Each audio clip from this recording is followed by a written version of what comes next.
LEGO has released so many Mandalorian minifigures over the years. I wanted to create a display for them, but didn't want all the different versions of Boba Fett. How many different characters are there? Which versions should be chosen and why? How could you make them better? In this video, I'm going to go over everything that I did to create a display for 23 LEGO Star Wars Mandalorian minifigures. Hello again, friends, and welcome back to Slim Bones LEGO Star Wars channel. If you are at all interested in what my next project will be, feel free to skip ahead to exactly the 11-minute mark to check it out. The minifigure display in this video is for every different character that wears Mandalorian armor that LEGO has ever released. Do you have any idea how tough it was to come up with a proper video title with those details? I'm choosing only one of the Din Djarin figures, my favorite Boba Fett, etc. To round out this display, I'm including a couple of Super Commandos, 3 of the Mandalorian Loyalists, and 3 of the old Death Watch Warriors. And for anyone that has been following this channel for a while, you know I'm going to make changes to some of these 17 different figures and go over every little detail with you. Let's get started. Mandalore, a world rich in the honor, traditions, and values of its people, yet riddled with a long history of opposing views, greed, and bloodshed. For far too long, war had ravaged this magnificent place. Man against man, clan against clan, and sometimes even brother against brother. And all for Mandalore. For Jango Fett, I'm choosing SW0468. The original 2002 release is way too expensive and goofy looking. The 2017 version looks great, but not enough to make me want to spend over 3 times what I paid for the 2013 figure. I'm choosing to arm him with 2 60849 hose nozzle utensils as his blasters. Also replacing his face with a standard issue clone trooper head to more accurately represent his skin tone. Hopefully, Jango will have a newer release soon by LEGO. The best Boba is the newest one that was released in the 2023 mech set. He is nearly perfect, but adding the 18168 PB01 pauldron cloth is a must. The look of his blaster isn't great. Yeah, there are cool looking customs out there, but I prefer to just go back to the older LEGO design as it was built in the 2012 9496 Desert Skiff set. I tried 3 different options for including a stock to the back of his weapon. To me, adding a reddish-brown minifigure hand to this blaster design seems good enough. What look do you prefer? Let me know in the comments section. There's really nothing new to share about the Mandalorian Loyalists, number SW1164. All 3 are exactly as LEGO issued them, including their blasters. These are sharp-looking figures and are great additions for the display.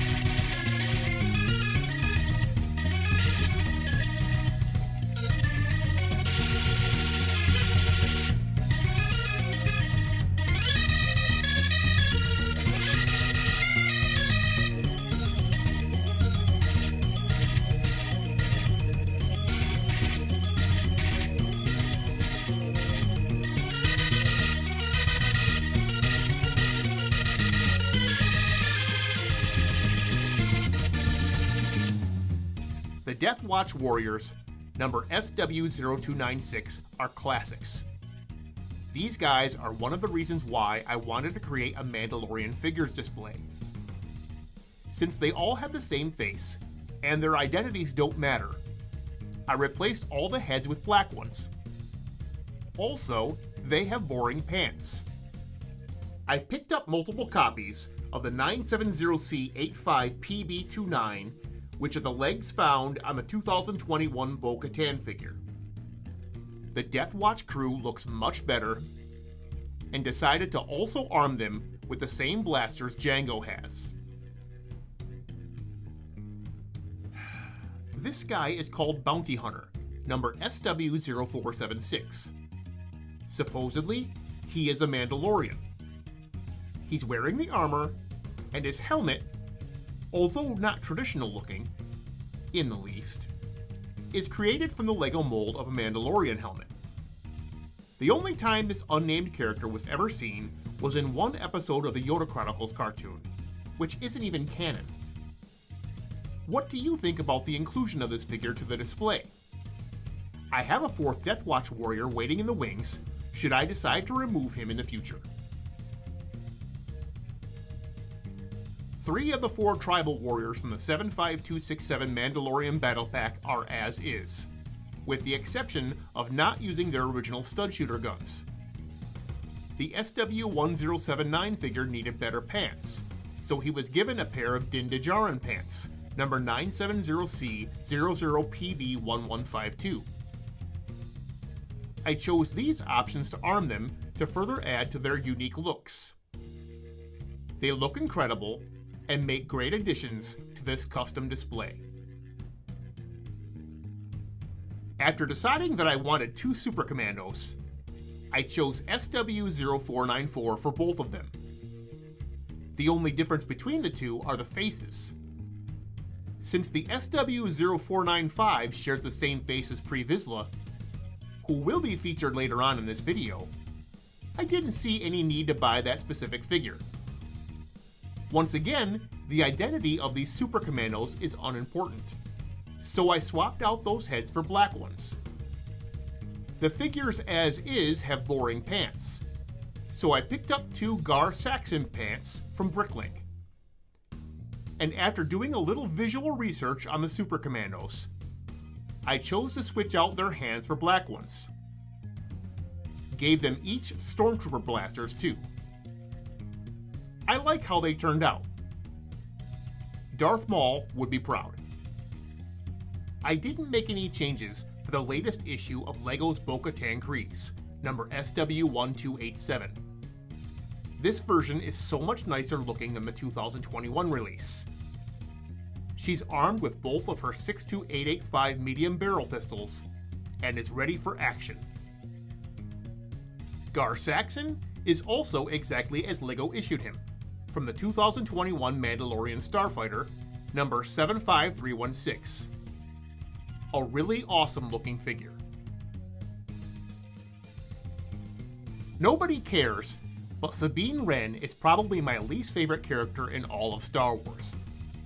In fact, I dislike her so much that I oftentimes forget her name. She's a whiny, overly dramatic crybaby, and has been as far back as Rebels. She never deserved to hold the Darksaber, and it's a shame that this didn't happen to her during the Ahsoka show. Mandalorian Fleet Commander, number SW1259. He sure is a happy fella. No changes were made to this guy, and he's a great addition to the display. The Armorer, number SW1171. A great looking minifigure with no changes for the display. A strong Mandalorian woman shrouded in mystery. A valiant warrior, and a true leader of her people. Paz Vizsla. I made a ton of changes to this guy, and you can see them all in my previous video. In my opinion, his M55 medium repeating blaster looks far better now than it did. This is the way. Din Djarin, the Mandalorian. This character has 7 different LEGO minifigures, and has been released in so many different sets. After doing a bit of research, I found that he has been given several different items over the years. 2 different pistols, 2 different darksabers, a cape, jetpack, his Ambin Phase Pulse Blaster, and the Beskar Spear. For this display, I chose SW-1258 and armed him with his cape, rifle, and Beskar Spear. Last, but certainly not least, we have Vizsla, number SW-0416. This character only ever had one release, included in the 2012 Vizsla's Mandalorian Starfighter set, number 9525. As old as this figure is, it still looks great. To me, it made sense to have the Darksaber held by only one of the characters from this display. While it's true that 3 others have held it, Vizsla had it before all of them and died fighting for that right. Plus, all 4 Darksaber wielding characters from this display were alive during his reign. There was no way I was giving him his original Darksaber build, so he was given the newest one, which was first released in the 75348 Fang Fighter vs. TIE Interceptor set.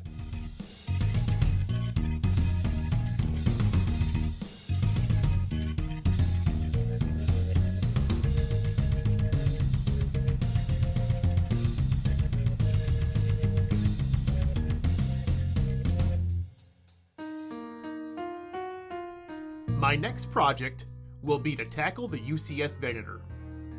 The first goal will be to tear it down and rebuild it with better and smarter color choices.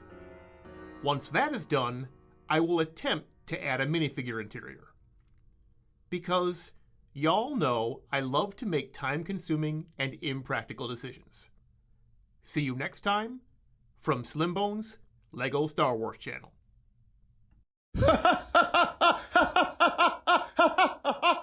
Star Wars!